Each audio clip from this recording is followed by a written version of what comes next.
As a pediatrician, I have worked with families at their most difficult moments of their lives.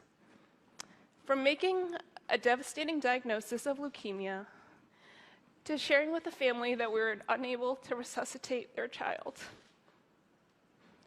In those moments, and in many others, we are at the limit of what we understand about the human body and disease, the science behind medicine, the limit of our ability to alleviate suffering. We want to push back that boundary. By investing in science today, we hope to build a future in which all of our children can live long and rewarding lives.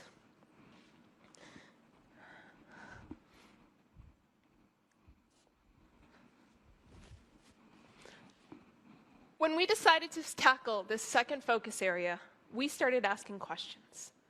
Mark and I spent the past 2 years talking to scientists ranging from Nobel Prize laureates to graduate students. We've learned a lot, and we know that we have a lot more to learn. We believe that the future we all want for our children is possible. We set a goal. Can we all together work to cure, prevent, or manage all disease within our children's lifetime? That doesn't mean that no one will ever get sick, but it does mean our children and their children should get sick a lot less. And when they do, we should be able to detect or treat it, or at least manage it as an ongoing condition. Mark and I believe that this is possible within our children's lifetime. As we talk to a lot of top scientists, we realize that they do too. Of course, we can't do this alone, so today we're partnering with scientists, doctors, engineers, and universities to achieve this goal. Our aim is to bring together teams of innovative scientists and engineers to build transformational tools that unlock a new era of accelerated progress in science and health. For this initiative, we'll be investing more than $3 billion over the next decade to achieve our collective mission.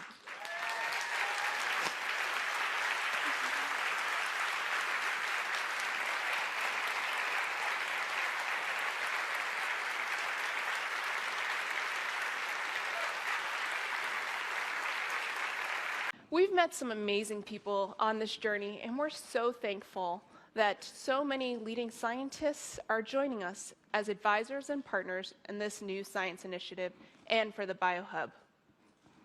Tackling all disease is a big goal, and we're so excited to work with all of you to achieve it. Now I'll hand it off to Mark, my partner in all things, ranging from bath time to understanding science.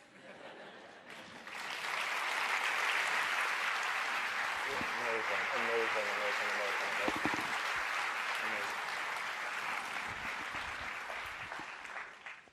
I love her.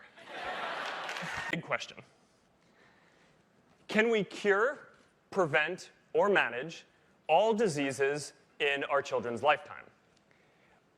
Or to be a bit more concrete, a child born today, right here, has a life expectancy of right around the end of this century.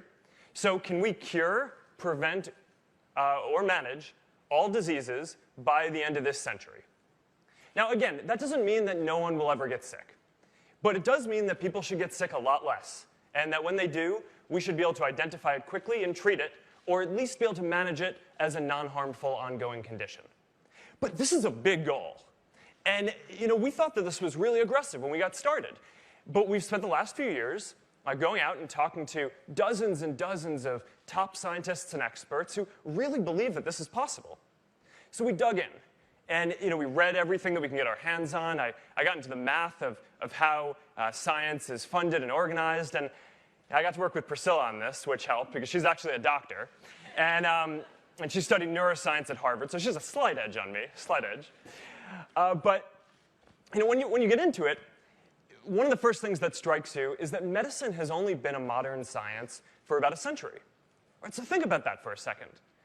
For thousands and thousands of years, we made very little progress on diseases, and then we started investigating diseases and applying the scientific method, and bam, progress takes off. So since then, we've eradicated smallpox, thanks to some of the people in this room.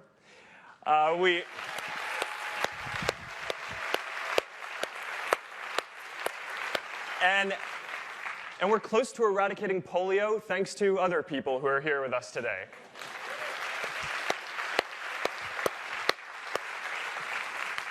We have vaccines to prevent meningitis, measles, and many forms of the flu.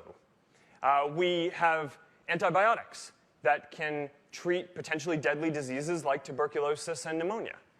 We've produced insulin to manage diabetes, and statins to reduce heart disease, and chemotherapies to treat many forms of cancer. We've reduced smoking through public education and epidemiology.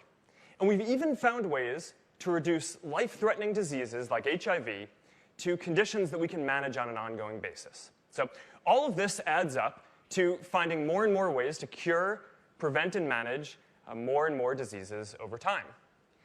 Now, one of my favorite facts in public health is that if you look back over the last century, life expectancy has increased by about 1/4 of a year per year. And it's actually been pretty linear, the progress. And this is due to advances in science and public health. So if we can only continue this trend through the end of this century, then by the end of this century, the average life expectancy will be right around 100, which implies that we will have found cures or ways to solve most of the things that prevent the majority of people from reaching that age today. And as science and technology accelerate, I'm personally pretty optimistic that we're going to be able to do a lot better than that. Now, today, most people die from only 4 kinds of diseases. That's heart disease, heart attacks, infectious disease, cancers, and neurological disease like stroke or Alzheimer's or Parkinson's.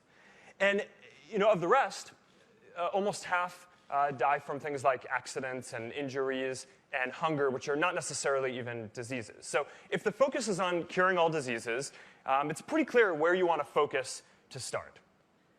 Now, I really don't want to oversimplify this problem, because in each of these categories, there are many different diseases and conditions. And so, for example, cancer, every different cancer is a different disease. And it's unlikely that we're going to be able to find many single breakthroughs that can knock out a whole category. But at the same time, there are definitely common strategies for addressing each disease category, all the diseases in a given category, and common tools and technology that we can develop to help see and understand and treat the diseases in each category.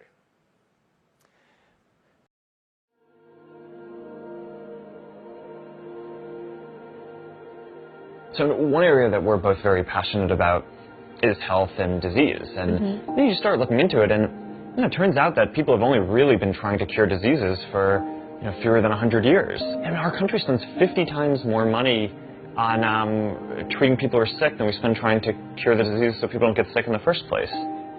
When you look at it, we have a real shot at curing all of the diseases, or at least most of them, in the next 100 if we do the right things.